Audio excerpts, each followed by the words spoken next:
कभी सोचा है कि हम जो दुनिया देखते हैं क्या वो वाकई में वैसी ही है, या फिर वो हकीकत का सिर्फ एक वर्जन है जिसे हमारा दिमाग खास तौर पर हमारे लिए तैयार करता है।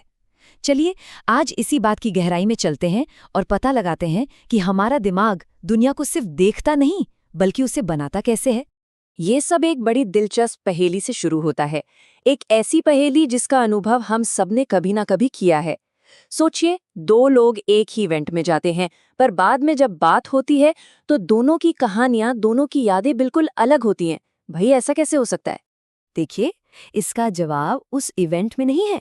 उस पार्टी में वो मिकी माउस, वो हार और वो शराब, सब कुछ एक साथ मौजूद था। पर हर इंसान की हकीकत इस बात से बनी कि उसके दिमाग ने आखिर किस चीज पर ध्यान देना चुना। तो आज के सफर में हम क्या-क्या देखने वाले हैं? सबसे पहले हम हकीकत की इस पहेली को समझेंगे, फिर मन के उन दरवाजों को देखेंगे जहां से जानकारी अंदर आती है। उसके बाद हम उन 3 कमाल के मानसिक फिल्टर्स को खोजेंगे। फिर जानेंगे कि कैसे हमारी अपनी एक अलग अंदर की दुनिया बनती है। और आखिर में हम ये सीखेंगे कि अपने मन की इस टॉर्च को कंट्रोल कैसे किया जा सकता है।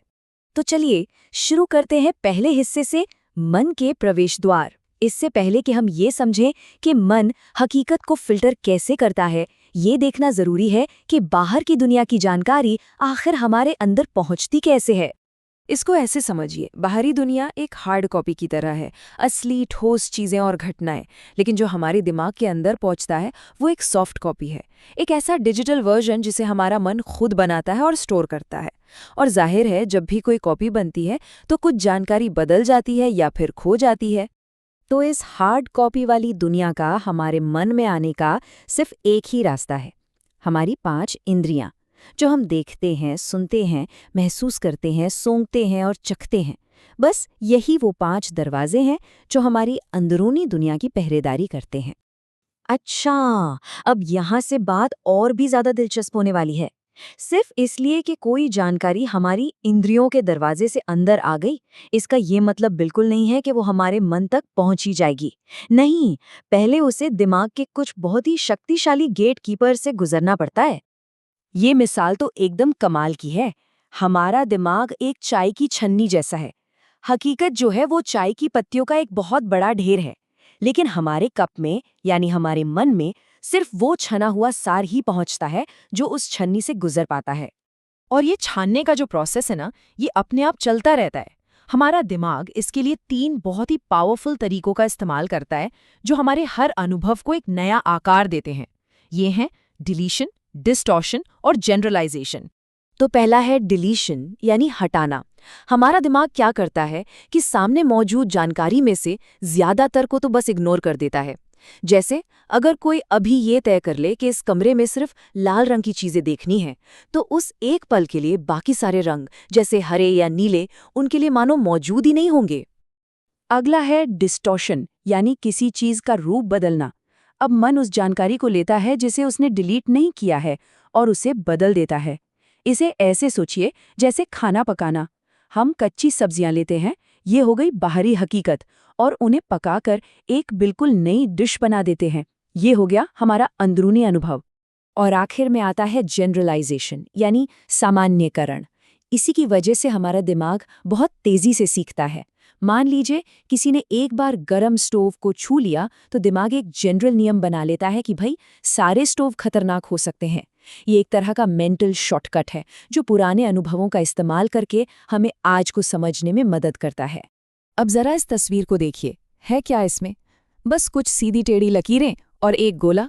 लेकिन हमारा दिमाग 1 सेकंड में पहचान लेता है कि ये एक इंसान है। ये कैसे हुआ? यही तो सामान्यीकरण का जादू है। हमारा दिमाग फौरन अपनी यादों की विशाल लाइब्रेरी को खंगालता है, देखता है कि एक इंसान कैसा दिखता है और इस नए सिंपल से पैटर्न को उससे मैच कर लेता है। ये सब पलक झपकते ही हो जाता है। तो अब आते हैं तीसरे हिस्से पर, हमारी अनूठी आंतरिक दुनिया। तो जब जानकारी डिलीट हो जाती है, डिस्टॉर्ट हो जाती है और जनरलाइज हो जाती है, तो आखिर में बचता क्या है? जो बचता है वो है हमारी फाइनल सॉफ्ट कॉपी, हकीकत का हमारा अपना बिल्कुल निजी वर्जन। इससे कहते हैं इंटरनल रिप्रेजेंटेशन। और सबसे कमाल की बात यह है कि हमारी हर याद, हर अनुभव बस 2 चीज़ों से मिलकर बना होता है। एक, हमारे मन की तस्वीर और दूसरी उससे जुड़ी हुई एक भावना। बस इतना ही। और यही वजह है कि कुछ यादें हमें सालों साल याद रहती हैं और कुछ हम भूल जाते हैं। हमारा जो अवचेतन मन है ना, वो उन अनुभवों को ज्यादा तवज्जो देता है जो बड़े, रंगीन, चलते फिरते और इमोशन से भरपूर होते हैं।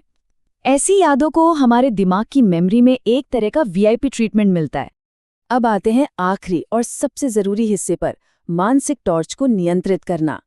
ये जो पूरी फिल्टरिंग की प्रक्रिया है, ये ऑटोमेटिक लग सकती है, लेकिन सच तो ये है कि हमारे पास जितना हम सोचते हैं उससे कहीं ज्यादा कंट्रोल है। हम सिर्फ एक यात्री नहीं है। इसे समझने के लिए एक बहुत ही जबरदस्त उदाहरण है। कल्पना कीजिए कि हमारा ध्यान एक बड़े अंधेरे कमरे में एक टॉर्च की तरह है। वो कमरा पूरी दुनिया है जिसमें देखने के लिए अनगिनत चीजें भरी पड़ी हैं। और यहीं पर सबसे बड़ी बात छिपी है। वो टॉर्च हमारे ही हाथों में है। हम तय करते हैं कि उस रोशनी को कहाँ डालना है। हम चुनते हैं कि उस अंधेरे में से किस चीज को रोशन करके अपनी हकीकत का हिस्सा बनाना है। तो अगर हमारा मन हमारी हकीकत इस आधार पर बनाता है कि हम किस चीज़ पर फोकस करते हैं, तो ये हमें एक बहुत ही अहम सवाल पर लाकर छोड़ देता है, जो हम सबको खुद से पूछना चाहिए। हम अपनी टॉर्च की रोशनी आखिर डाल कहाँ रहे हैं?